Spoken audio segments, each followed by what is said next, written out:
Hi again, everybody. Frank Phillips here, and today in this continuing series, we want to talk about the importance of your story, because if it's not important to you, it's not going to be important to the people who are reading what you have to say, who are watching your video, or who are listening to your audio program. It's got to be important to you. Let's talk a little bit about that. One of the things that's changed over the years is that at one time, on Sunday mornings, public service broadcasting, TV, radio, was pretty much boring. It was pretty much just, we've got to do this, so we're going to talk to such and such a person. We really don't know why they're here. We don't know what they're about, and we really don't care, but we've got to fulfill our assignment, our public information requirements. Or it could be that people were writing a story, a news release for their church, and they have 12 million other things going on in their lives, and this is just something else they've got to knock out. And unfortunately, that's the way it reads too often. One of the best church news columns I ever saw was in a little church, First Baptist Church in Brazil, Indiana, a little church of maybe 200 people. But every week when the lady would send in her story about the church, she would include things like the title of the sermon text, and maybe a couple of announcements. But she also included a biographical sketch of one of the people in the church. And I just thought that was terribly interesting. I looked forward to getting her church news every week when I was a newspaper editor for that reason. So many times people send in church news, and well, if you're in a small town, you know what they read like, and you probably overlook them or say, oh yeah, I know that church, I'd better read this because the pastor's going to want to know that I know what's going on. Well, what you want to do if you're doing this as a volunteer, and like I said, I started doing the news, learning how to do the news in 1970 when I was in college. I've been doing it professionally since then, and I've also been doing some volunteer work since then as well. And I can assure you that the story is the thing. When I was a newspaper editor, that was one of the first things that I tried to impress upon a new reporter.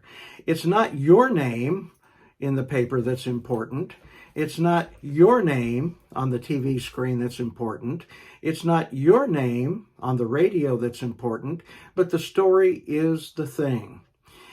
And before you sit down to write, you need to keep your audience in mind. I'll use the term audience because that covers whatever medium you're writing for. You've got to keep your audience in mind.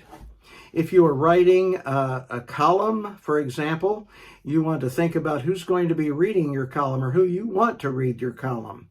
If you're going to be doing church news, for another example, you need to think about, why should anybody read this? Would even my own church want to know what I am writing and putting down on paper here? And whatever you're doing, whatever kind of story you're writing, you need to make it as interesting and as compelling as possible. You know, I mentioned earlier the Sunday morning TV broadcasts used to be pretty boring. You know, a bunch of people in suits and coats would sit around and they would maybe talk like this, and they had better things to do. And maybe some of them wish they'd been on the golf course. I don't know what they had in mind.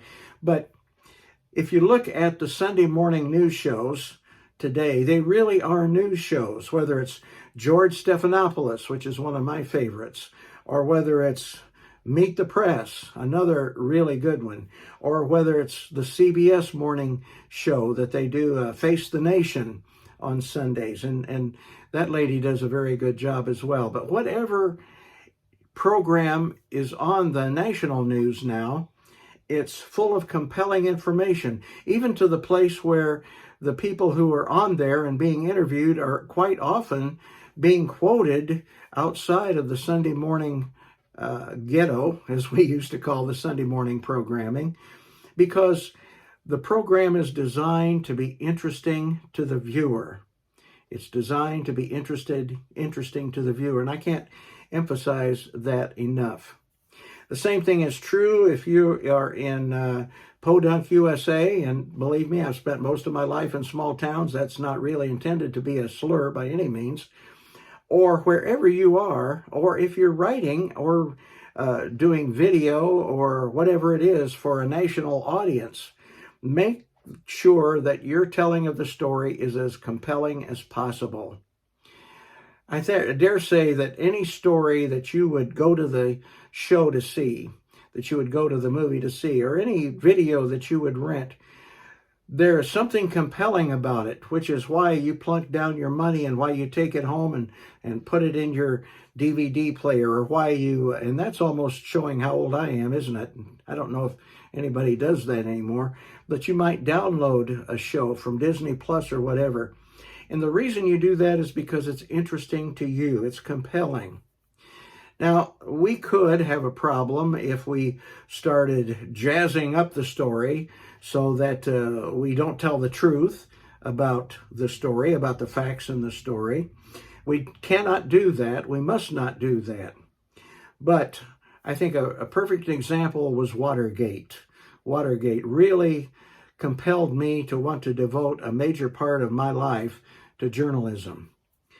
At the time that Watergate was happening and the stories were being written, many times they seemed to be nothing stories.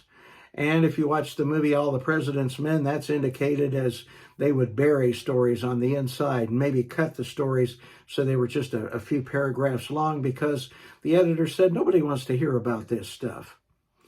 Well, then, after everything came out, it became a compelling story.